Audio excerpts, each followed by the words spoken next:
അത്ഭുതങ്ങൾ തീർന്നിട്ടില്ല, അടയാളങ്ങൾ തോർന്നിട്ടില്ല.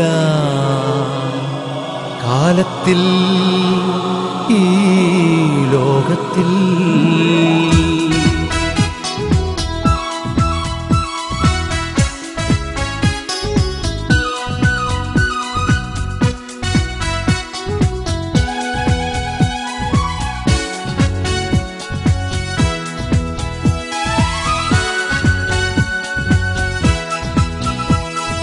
അത്ഭുതങ്ങൾ തീർന്നിട്ടില്ല, അടയാളങ്ങൾ തോർന്നിട്ടില്ല. കാലത്തിൽ ഈ ലോകത്തിൽ അത്ഭുതങ്ങൾ തീർന്നിട്ടില്ല, അടയാളങ്ങൾ തോർന്നിട്ടില്ല. കാലത്തിൽ ഈ ലോകത്തിൽ ദൈവശക്തി കുറഞ്ഞിട്ടില്ല, ദൈവത്തിൻ കൈതാന്നിട്ടില്ല. ലോകത്തിൽ ഈ കാലത്തിൽ ദൈവശക്തി കുറഞ്ഞിട്ടില്ല, ദൈവത്തിൻ കൈതാന്നിട്ടില്ല.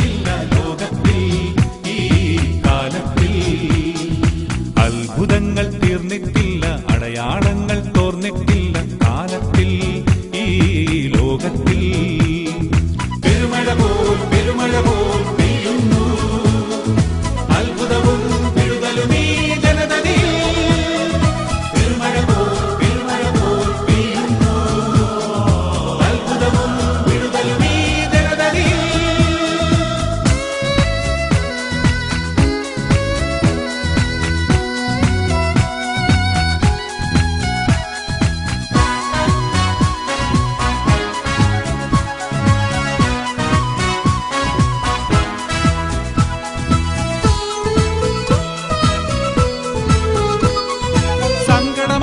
ചെങ്കടൽ എന്നെ ചുറ്റുമ്പോൾ, ഓഹോ സങ്കടമാകും ചെങ്കടൽ എന്നെ ചുറ്റുമ്പോൾ, തൃക്കരം എന്നെ താങ്ങുന്നേ അക്കരെ എത്തിച്ചിടുന്നേ.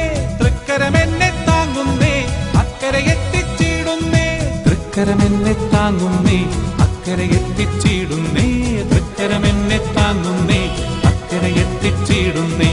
അത്ഭുതങ്ങൾ തീർന്നിട്ടില്ല, അടയാളങ്ങൾ തോർന്നിട്ടില്ല. കാലത്തിൽ ഈ ലോകത്തിൽ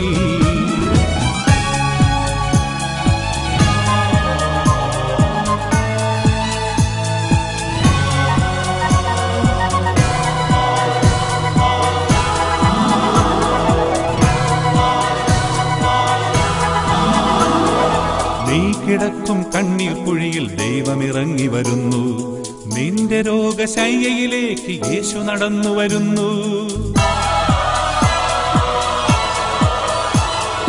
നീ കിടക്കും കണ്ണീർ കുഴിയിൽ ദൈവമിറങ്ങി വരുന്നു. നിന്റെ രോഗശയ്യയിലേക്ക് യേശു നടന്നു വരുന്നു. ഇപ്പോൾ തന്നെ സൗഖ്യം നേടും നീ, ഇപ്പോൾ തന്നെ വിടുതൽ പ്രാപിക്കും. ഇപ്പോൾ തന്നെ സൗഖ്യം നേടും നീ, ഇപ്പോൾ തന്നെ വിടുതൽ പ്രാപിക്കും. രോഗക്കിടക്ക മടക്കിയെടുത്തു, ശാപക്കിടക്ക ചുരുട്ടിയെടുത്തു. ജീവനിലേക്ക് നടന്നു പോകും നീ, ജീവനിലേക്ക് നടന്നു പോകും നീ. പെരുമഴ പോൽ പെയ്യുന്നു അത്ഭുതവും വിടുതലും ഈ ജനതയിൽ. പെരുമഴ പോൽ പെയ്യുന്നു അത്ഭുതവും വിടുതലും ഈ ജനതയിൽ. അത്ഭുതങ്ങൾ തീർന്നിട്ടില്ല, അടയാളങ്ങൾ തോന്നിട്ടില്ല.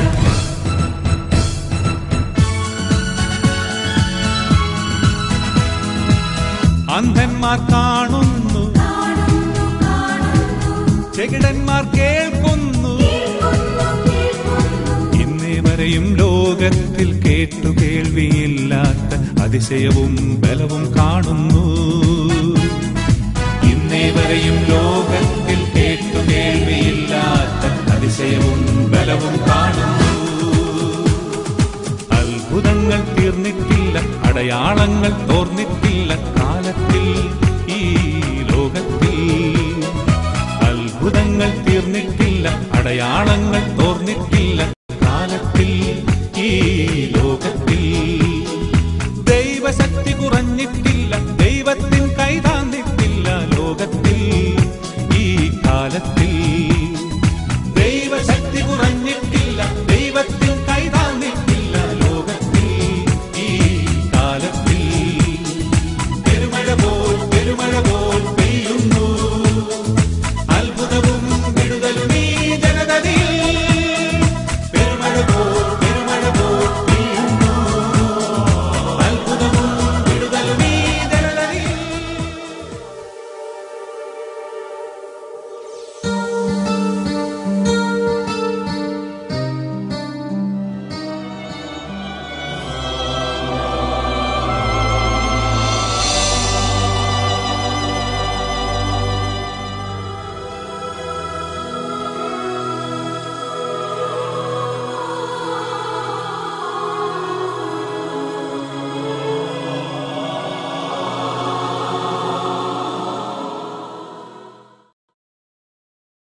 ഹല്ലേലൂയ. യേശുവേ സ്തോത്രം, യേശുവേ നന്ദി. അത്ഭുതങ്ങൾ തീർന്നിട്ടില്ല എന്ന പരമ്പരയിലെ രോഗികളുടെ നാഥൻ എന്ന ഈ സൗഖ്യ ശുശ്രൂഷയിലേക്ക് കർത്താവും രക്ഷിതാവുമായ യേശു ക്രിസ്തുവിൻ്റെ ധന്യനാമത്തിൽ നിങ്ങളേവരെയും ഞാൻ സ്വാഗതം ചെയ്യുന്നു.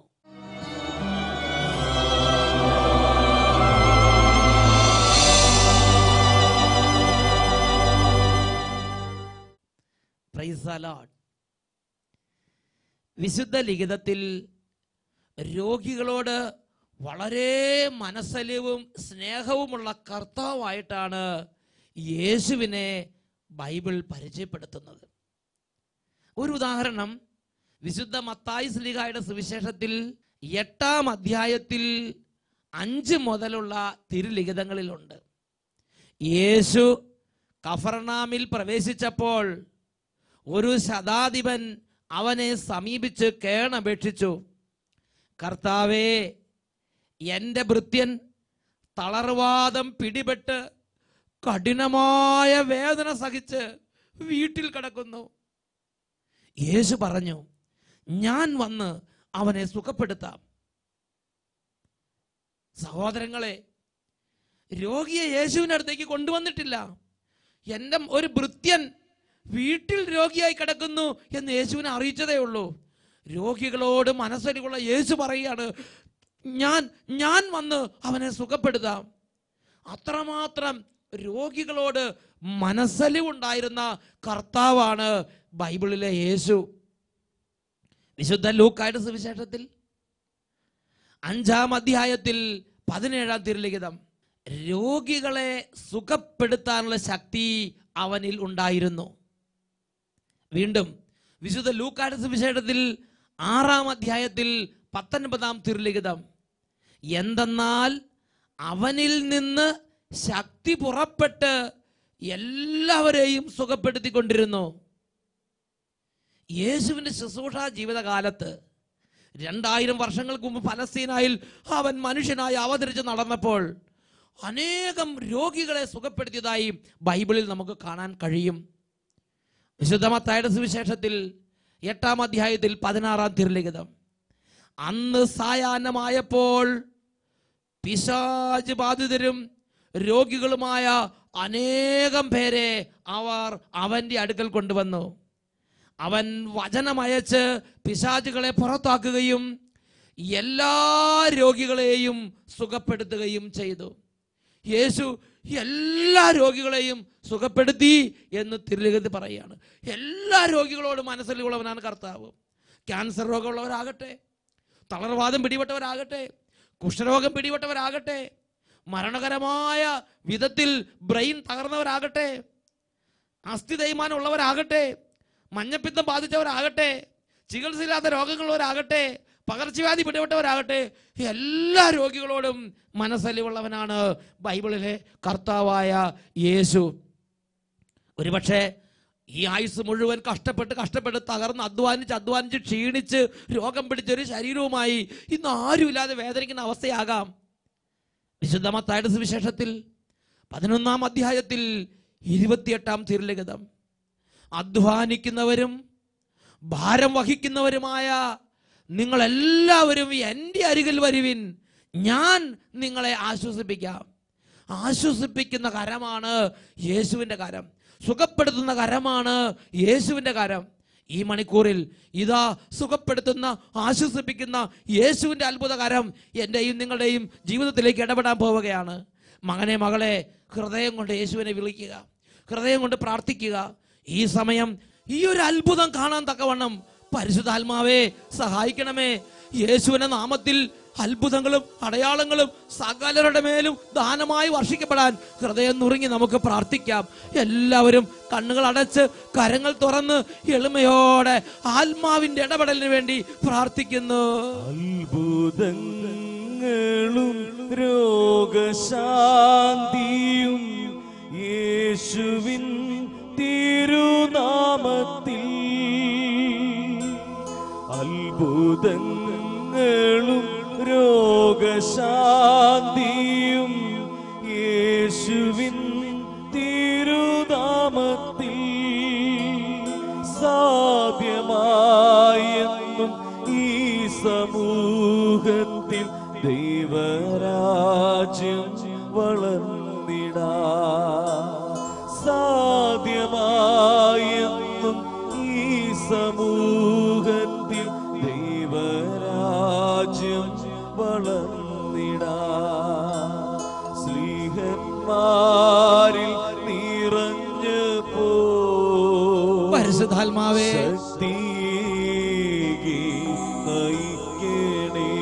എല്ലാവരും പ്രാർത്ഥിക്കുന്നു. സ്ലീഹന്മാരിൽ നിറഞ്ഞു പോ ആത്മാവേ ശക്തിയേകി നയിക്കണേ. Holy Spirit. സ്ലീഹന്മാരിൽ ശക്തിയേകി നയിക്കണേ. സ്ലീഹന്മാരിൽ നിറഞ്ഞപ്പോ ശക്തിയേകി നയിക്കണേ. പരിശുദ്ധാത്മാവായ ദൈവമേ, മുടന്തരും ഗർഭിണികളും ഈറ്റുനോവ് അനുഭവിക്കുന്നവരും തളർന്നവരും ക്യാൻസർ ബാധിച്ചവരും എല്ലാവരാൽ ഉപേക്ഷിക്കപ്പെട്ടവരുമാകുന്ന ഈ പ്രിയപ്പെട്ട മക്കളുടെ മേൽ ഇപ്പോൾ കരുണ തോന്നി ഇടപെടണമേ. ഈ സമൂഹത്തിൽ അനേകം പേര് കാലങ്ങളായി പ്രാർത്ഥന ഉപേക്ഷിച്ചവരാണ്. വിശ്വാസത്തിന്റെ മേഖലകളിൽ മങ്ങലേറ്റവരാണ്. കൂദാശ ജീവിതം ഉപേക്ഷിച്ചവരാണ്. ഒരു പക്ഷേ ജീവിതത്തിൽ ഒരിക്കൽ പോലും ദേവാലയത്തിൽ പ്രവേശിക്കാൻ പറ്റാത്ത വണ്ണം ജീവിതത്തിൽ ദൈവിക കാര്യങ്ങൾ അകന്നു പോയവരായിരിക്കാം. പരിശുദ്ധാത്മാവേ, ആത്മീയ മണ്ഡലത്തിൽ മരവിച്ചവര്, ആത്മീയ മണ്ഡലത്തിൽ ഒരു 5 മിനിറ്റ് പോലും പ്രാർത്ഥിക്കാൻ പറ്റാത്തവര്, ഈ എളിയ മക്കളുടെ മേൽ ഇപ്പോൾ ഇടപെട്ട് ഹൃദയം തുറന്ന് ഈ മണിക്കൂറിൽ പ്രാർത്ഥിക്കുന്നവരാകാൻ ഇപ്പോൾ സഹായിക്കണമേ. പ്രാർത്ഥിക്കുന്നു.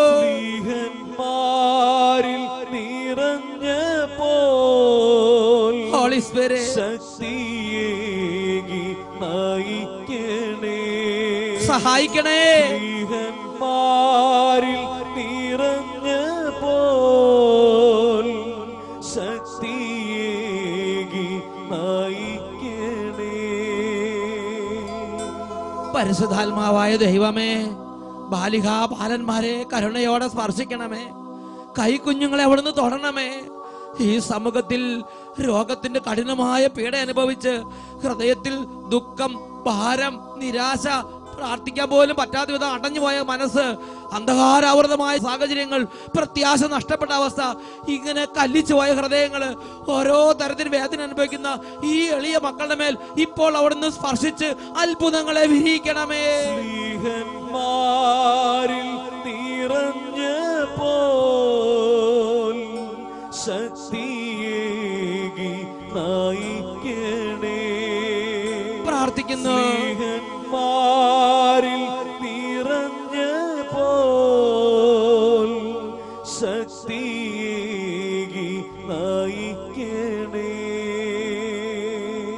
ഇപ്പോൾ ഓരോ മകനും ഓരോ മകളും അവരവരായിരിക്കുന്ന സ്ഥലങ്ങളിൽ അല്പം ഒന്ന് കര ഉയർത്തി സാധിക്കുന്നത് പോലെ ഈ ടീമിനോട് ചേർന്ന് പ്രാർത്ഥിച്ചുകൊണ്ടിരിക്കുക. ഇത് സഭയുടെ ശുശ്രൂഷയാണ്. ഓ ദൈവമേ, ഇപ്പോൾ ഈ ശുശ്രൂഷയിൽ പങ്കുചേരുന്ന ഓരോ രോഗികളുടെ മേൽ അത്ഭുതകരമായി ഇടപെടണമേ കർത്താവേ. ഓ ദൈവമേ, ഇതിൽ വൈദികരുണ്ട്, സമർപ്പിതരുണ്ട്, വൈദിക വിദ്യാർത്ഥികളുണ്ട്, ഡോക്ടർമാരുണ്ട്, നേഴ്സുമാരുണ്ട്, യുവതിവാക്കന്മാരുണ്ട്, കൈക്കുഞ്ഞുങ്ങളുണ്ട്, ഗർഭസ്ഥ ശിശുക്കളുണ്ട്. ഓ ദൈവമേ, ഗർഭിണികളും ഈറ്റുനോവ് അനുഭവിക്കുന്നവരുമായ ഓരോരുത്തരെ കാണണമേ കർത്താവേ. ഇപ്പോൾ ആയിരിക്കുന്ന സകലരുടെ മേൽ അവിടുന്ന് സ്പർശിക്കണമേ. ഈ ശുശ്രൂഷയ്ക്ക് നേതൃത്വം കൊടുക്കുന്ന ഈ എളിയ ദാസനെയും ഈ ദാസനോട് ചേർന്ന് നിൽക്കുന്ന എല്ലാ സഹിയോൻ ടീം അംഗങ്ങളെയും എല്ലാവരെയും പരിശുദ്ധാത്മാവേ ഇപ്പോൾ വലയം ചെയ്ത് അഭിഷേകം ചെയ്യണമേ. സ്ലീഹന്മാരിൽ നിറഞ്ഞപ്പോൾ അത്ഭുതം ചെയ്യണമേ, സ്പർശിക്കണമേ. സ്ലീഹന്മാരിൽ നിറഞ്ഞപ്പോൾ ശക്തിയേകി നയിക്കണേ. സ്ലീഹന്മാരിൽ അടഞ്ഞ ഹൃദയങ്ങളെ തുറക്കണമേ, ഹൃദയങ്ങളിൽ ഇടപെടണമേ. ഓ ഓ ആശുപത്രി കിടക്കയിലേക്ക് വരണമേ പരിശുദ്ധാത്മാവേ, രോഗക്കിടക്കയിലേക്ക് വരണമേ പരിശുദ്ധാത്മാവേ, ഓരോരുത്തരുടെ അരികിലേക്ക് വരണമേ, ഓരോരുത്തർ സമ്മേളിച്ചിരിക്കുന്ന ഇടങ്ങളിലേക്ക് വരണമേ, സ്വർഗത്തിന്റെ അനുഭവത്തിന്റെ മണിക്കൂറാക്കണമേ പരിശുദ്ധാത്മാവേ. Hallelujah hallelujah hallelujah. എല്ലാവരും ശ്രദ്ധിച്ചുകൊണ്ടിരിക്കട്ടെ. അഭിഷേകം നിറയട്ടെ, ദൈവിക സ്പർശങ്ങൾ ഉണ്ടാകട്ടെ, കൃപ നിറയട്ടെ, ഹൃദയങ്ങൾ തുറക്കപ്പെടട്ടെ, മന്ദത മാറട്ടെ, മരവിപ്പ് മാറട്ടെ, ദൈവിക സ്പർശങ്ങൾ നിറയട്ടെ. Hallelujah hallelujah. ആരാധന ആരാധന ആരാധന. Hallelujah hallelujah. യേശുവേ ആരാധന ആരാധന.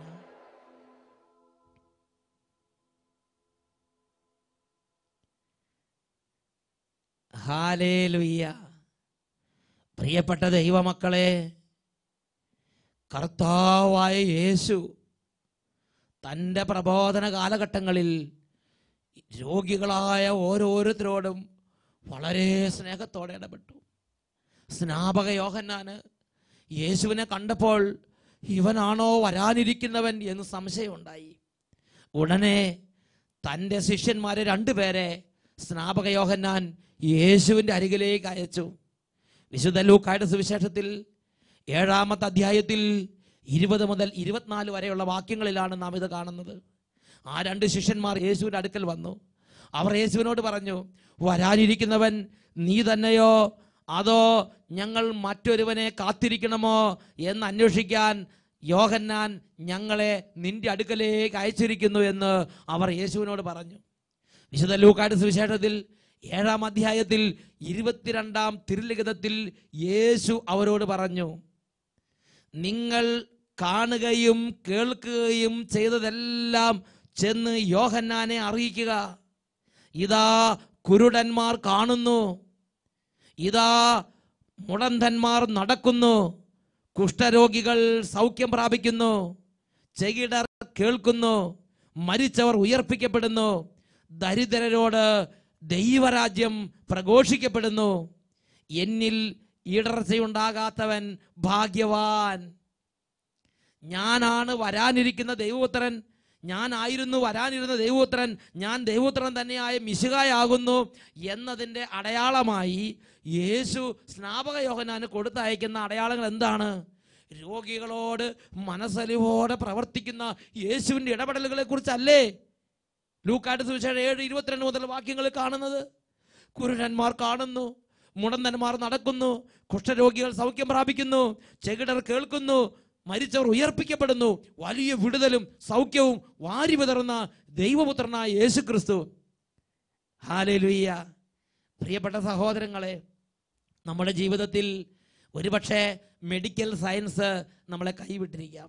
ഇനി ഡിസ്ചാർജ് ചെയ്ത് വീട്ടിലേക്ക് കൊണ്ടുപോക്കോ, ഈ രോഗം സൗഖ്യപ്പെടുമോ എന്ന് ഉറപ്പില്ല എന്ന് പറഞ്ഞു വിട്ടിരുന്ന സാഹചര്യമാകാം. ഒരു പക്ഷേ ചികിത്സ ഫലിക്കാത്തൊരവസ്ഥയായിരിക്കാം. ചിലപ്പോൾ എന്താണ് രോഗം എന്നൊന്ന് കണ്ടുപിടിക്കാൻ പോലും പറ്റാത്ത വിധം നിഗൂഢമായ ചില രോഗപീഠകളാൽ വ്യസനിക്കുന്ന ഒരു അന്തരീക്ഷത്തിലൂടെയാകാം കടന്നു പോകുന്നത്. ചിലപ്പോൾ നമ്മളൊരു പ്രത്യേക പ്രശ്നം ഇതാണ്, വീട്ടിൽ മാറി മാറി രോഗങ്ങൾ വരിക. ഒരു രോഗം വന്നു, കുറച്ച് കഴിഞ്ഞ് മാറുന്നു, വീണ്ടും രോഗം വരുന്നു, അങ്ങനെ ആവർത്തിച്ച് രോഗം വന്ന് ഒരു ബാധ പോലെ രോഗം കൂടിയ ഒരു അവസ്ഥയായിരിക്കാം. പ്രിയപ്പെട്ട ദൈവമക്കളെ, ഏത് അവസ്ഥയിലുള്ള ഒരു വ്യക്തിയാണെങ്കിലും ശരി, ആ രോഗാവസ്ഥ ഏറ്റെടുക്കാൻ രക്ഷിതാവായ യേശു ആഗ്രഹിക്കുന്നുണ്ട്. വിശുദ്ധ മത്തായിയുടെ സുവിശേഷത്തിൽ 8-ാം അധ്യായത്തിൽ 17-ാം തിരുലിഖിതം വചനം പഠിപ്പിക്കുകയാണ്, അവൻ നമ്മുടെ ബലഹീനതകൾ ഏറ്റെടുക്കുകയും നമ്മുടെ രോഗങ്ങൾ വഹിക്കുകയും ചെയ്തു. ഇത് 2000 വർഷങ്ങൾക്ക് മുമ്പ് പലസ്തീന നാട്ടിൽ യേശു മനുഷ്യനായി അവതരിച്ച കാലഘട്ടത്തിൽ മാത്രം നടന്ന സംഭവമായി ചിന്തിക്കരുത്. ഇന്നലെയും ഇന്നും എന്നും അവൻ ഒരേ ആൾ തന്നെയാണ്. ഇതാ ഏതാനും വ്യക്തികളുടെ അനുഭവങ്ങൾ നമുക്കൊന്ന് ശ്രദ്ധിച്ചു നോക്കാം.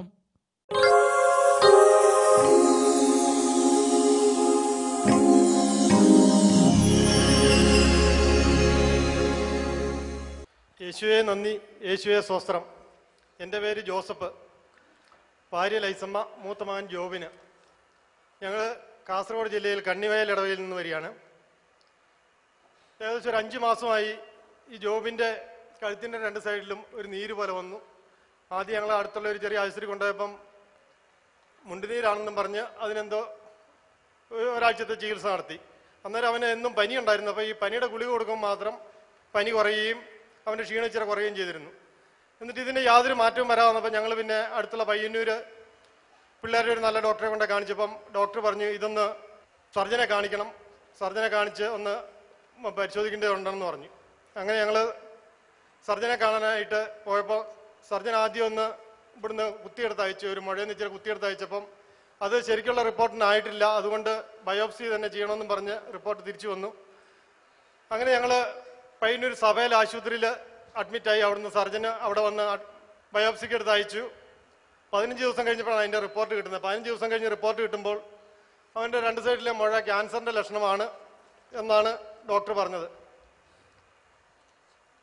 ഞങ്ങൾക്ക് എന്ത് ചെയ്യണമെന്ന് അറിയത്തില്ലാതെ വളരെ വിഷമമായി.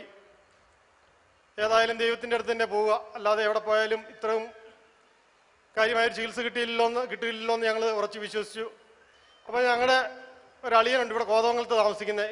അദ്ദേഹത്തെ വിളിച്ച് ഞാൻ ചോദിച്ചു, അളിയ ഇങ്ങനെയാണല്ലോ, ജോബിൻ്റെ ആ മുഴ പരിശോധിച്ചപ്പം ചില കുഴപ്പമാണെന്നാണല്ലോ പറഞ്ഞത്. ഡോക്ടർ പറഞ്ഞ് 5-8 ലക്ഷം രൂപ വരെ ചിലപ്പോൾ മുടക്കേണ്ടി വരും, ഇത് ശരിയാകണേൽ പിന്നെ പിള്ളേരായതുകൊണ്ടും തുടക്കത്തിലായതുകൊണ്ടും എല്ലാം തീർത്ത് മാറുമെന്നാണ് ഡോക്ടർ പറഞ്ഞെന്ന് പറഞ്ഞു. അപ്പോൾ അളിയൻ ഫോണിൽ കൂടെ പറഞ്ഞു, അളിയനൊന്നും പേടിക്കണ്ട, ഇത് ദൈവത്തിൻ്റെ മഹത്വം വെളിപ്പെടുത്തുന്നതിന് വേണ്ടി ദൈവം തന്നതാണ്. ഇന്നലെ അടിമാലിയിൽ ഇവിടെ അട്ടപ്പാടിയിലെ സേവക്കാൻ വട്ടേലച്ചൻ്റെ നേതൃത്വത്തിലുള്ള ഒരു കൺവെൻഷൻ ആരംഭിച്ചിട്ടുണ്ട്. നിങ്ങളൊന്നും ആലോചിക്കേണ്ട, വേഗം പോരുക, വന്ന് കൺവെൻഷൻ കൂടുക. അത് കൂടിക്കഴിഞ്ഞാൽ ദൈവം അതിനുള്ള എല്ലാം ഒരുക്കി തരും, അവൻ്റെ അസുഖങ്ങളെല്ലാം മാറ്റിത്തരും. അതുകൊണ്ട് ഒന്നും ആലോചിക്കേണ്ട, നാളത്തിനൊന്നും വെക്കണ്ട, ഇന്ന് തന്നെ പോരാൻ പറഞ്ഞു. ഞങ്ങൾ അന്നേരം തന്നെ തീരുമാനിച്ചു, ഏതായാലും വൈകുന്നേരം പുറപ്പെടുക. അന്നേരം ശനിയാഴ്ചയായിരുന്നു. ശനിയാഴ്ചയാണ് അവിടെ കൺവെൻഷൻ ആരംഭിച്ചത്. രണ്ടാമത്തെ കൺവെൻഷൻ്റെ ദിവസം രാവിലെ തന്നെ വന്ന് 8:30 തന്നെ ധ്യാനഹാളിൽ കയറാൻ സാധിച്ചു. അച്ഛൻ ഇവൻ്റെ തലയിൽ കൈവച്ച് പ്രാർത്ഥിച്ചിട്ട് പറഞ്ഞു, സാരമില്ല, എല്ലാം ദൈവം സുഖപ്പെടുത്തിക്കോളും, കുഴപ്പമില്ല,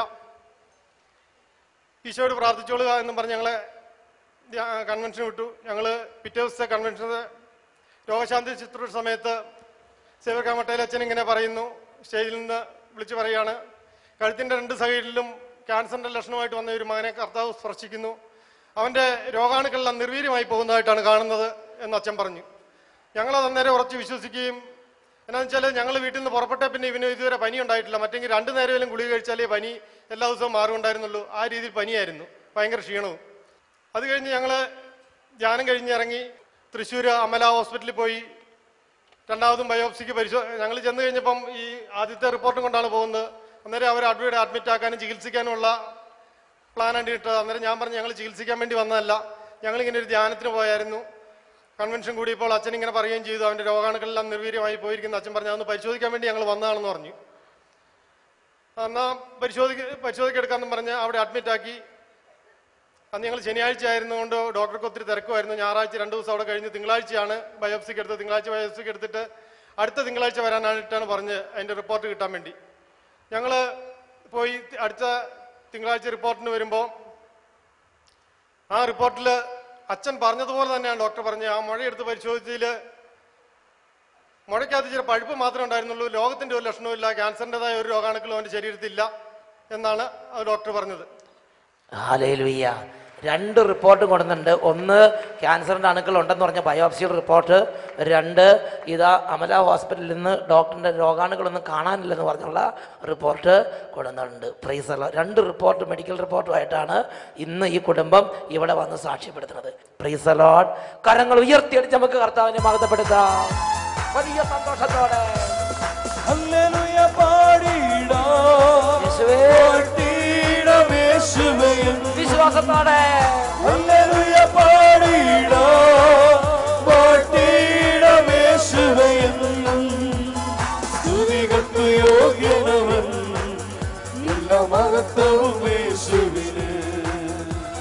സ്തുതികൾക്ക് യോഗ്യനവൻ, എല്ലാ മഹത്വവും യേശുവിന്, എല്ലാ മഹത്വവും യേശുവിന്.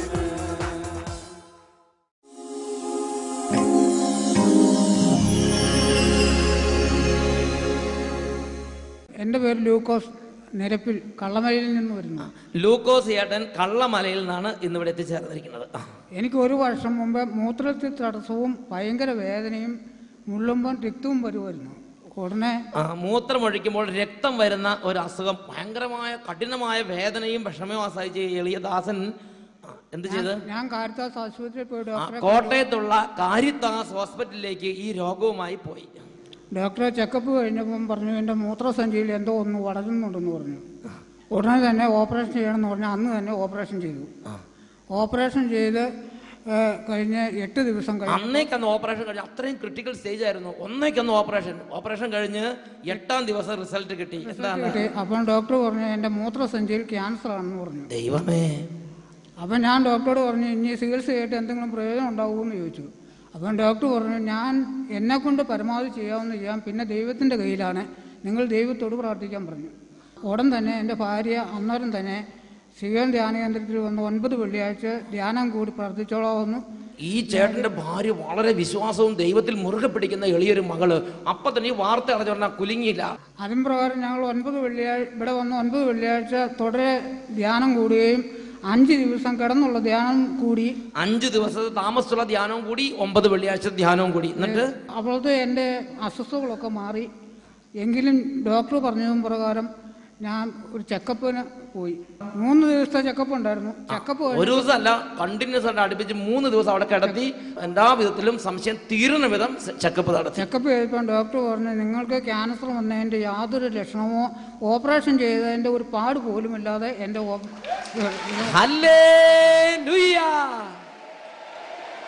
പ്രിയപ്പെട്ട സഹോദരൻ, ക്യാൻസർ പോയെന്ന് മാത്രമല്ല ഓപ്പറേഷൻ ചെയ്യുന്നതിന് ഒരു പാട് പോലും കാണാനില്ലല്ലോ ഡോക്ടർ പറയാം.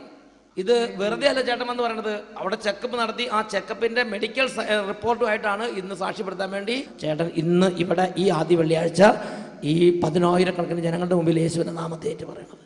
Hallelujah, hallelujah. 2 കരങ്ങൾ ഉയർത്തിയടിച്ച് സർവശക്തനായ യേശുവിനെ ആരാധിക്കട്ടെ.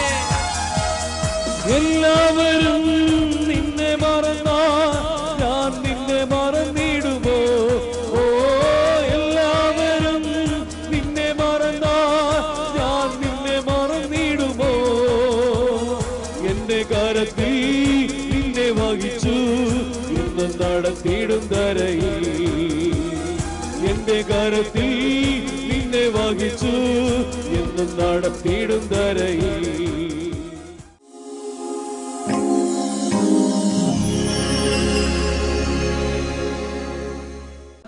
എൻ്റെ പേര് സീന. ഞാൻ പാലായിക്ക് അടുത്ത രാമപുരത്തു നിന്ന് വരുന്നു. എനിക്ക് വിട്ടുമാറാത്ത തലവേദനയായിരുന്നു. പല ഹോസ്പിറ്റലുകളിലും ചികിത്സിച്ചു, എന്നിട്ടൊന്നും ഭേദമായില്ല.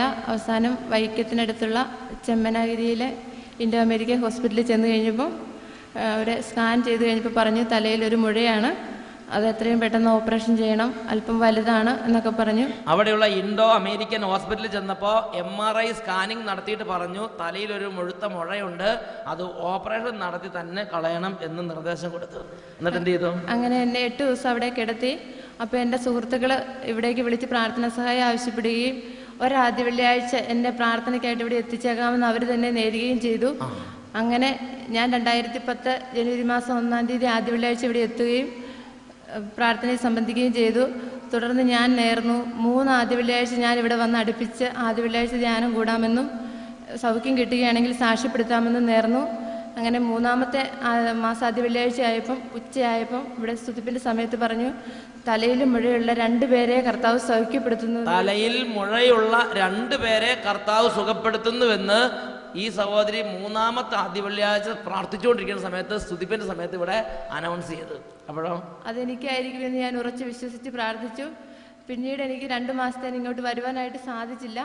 അപ്പം വീണ്ടും തലവേദന കൂടുതലായിട്ട് എനിക്ക് അനുഭവപ്പെടുകയും വീണ്ടും ആശുപത്രിയിൽ ചെന്ന് കഴിഞ്ഞപ്പോൾ ഡോക്ടർ പറഞ്ഞു മുഴ വളരുന്നുണ്ടോ എന്ന് സംശയമുണ്ട്, അങ്ങനെയാണെങ്കിൽ MRI സ്കാൻ ഒന്നുകൂടി ചെയ്യണമെന്ന് പറഞ്ഞു. അങ്ങനെ വീണ്ടും MRI സ്കാൻ എടുത്തുകൊണ്ട് കാണിച്ചു കഴിഞ്ഞപ്പോൾ ഡോക്ടർ പറഞ്ഞു മുഴ ചുരുങ്ങിപ്പോയതായിട്ട് കാണുന്നു. വീണ്ടും MRI സ്കാനിങ് ചെയ്ത് നോക്കിയപ്പോൾ ആ മുഴ, നേരത്തെ ഉണ്ടായിരുന്ന മുഴുത്ത മുഴ ചുരുങ്ങിപ്പോയതായി ഡോക്ടർമാർ സർട്ടിഫിക്കറ്റ് കൊടുത്തു. ആ സർട്ടിഫിക്കറ്റാണ് ഇപ്പോൾ ഇവിടെ കൊണ്ടുവന്ന് ഈ ദൈവജനത്തിന് മുമ്പിൽ സാക്ഷ്യപ്പെടുത്തുന്നത്. ഇത് രണ്ടും അവിടുന്ന് ഇൻഡോ അമേരിക്കൻ ഹോസ്പിറ്റലിൽ നിന്ന് കൊടുത്തിരിക്കുന്ന ആ സർട്ടിഫിക്കറ്റാണ്. ഹല്ലേലൂയ.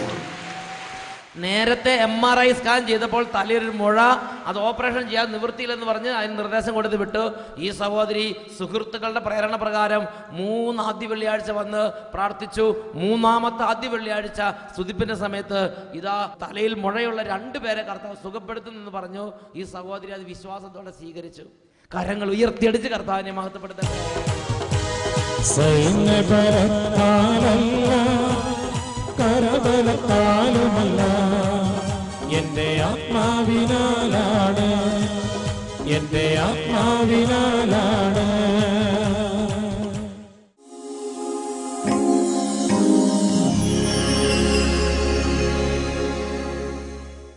ഞാൻ സെൻറ് തോമസ് കോളേജിലെ അസോസിയേറ്റ് പ്രൊഫസറാണ്. എനിക്ക് ഏതാണ്ട് 1.5 വർഷമായിട്ട് ചുമയായിരുന്നു. ഞാൻ പല പല ഡോക്ടർമാരെയും മാറി മാറി കാണിച്ചു. ആർക്കും എൻ്റെ രോഗം നിർണ്ണയിക്കാൻ സാധിച്ചില്ല. അങ്ങനെ ഏതാണ്ട് 1 വർഷം കഴിഞ്ഞപ്പോൾ എൻ്റെ ഈ കക്ഷത്തിൽ ഒരു മുഴ കണ്ടു. അത് ഓരോ മാസം ചെല്ലുന്തോറും ഓരോന്ന് കൂടി വരികയായിരുന്നു. പക്ഷെ ഞാനതൊന്നും ഡോക്ടറോട് പറഞ്ഞില്ല. അങ്ങനെ ഈ ചുമ തന്നെയാണ് എല്ലാവരോടും പറയുന്നത്. ചുമച്ചിട്ട് എനിക്ക് ക്ലാസ് എടുക്കാനൊന്നും സാധിക്കാറില്ല, ക്ലാസ്സിൽ നിന്ന് ഇറങ്ങി പോരാറുണ്ട്, ചിലപ്പോൾ ഞാൻ ചുമച്ച് അവിടെ തന്നെ ഇരിക്കും. അങ്ങനെ ഒരു ഡോക്ടറെ ഞാൻ കാണിച്ചപ്പോൾ ഞാൻ പറഞ്ഞു ഇങ്ങനെ ഈ കുറച്ച് 2 മുഴ എനിക്ക് കാണുന്നുണ്ട്.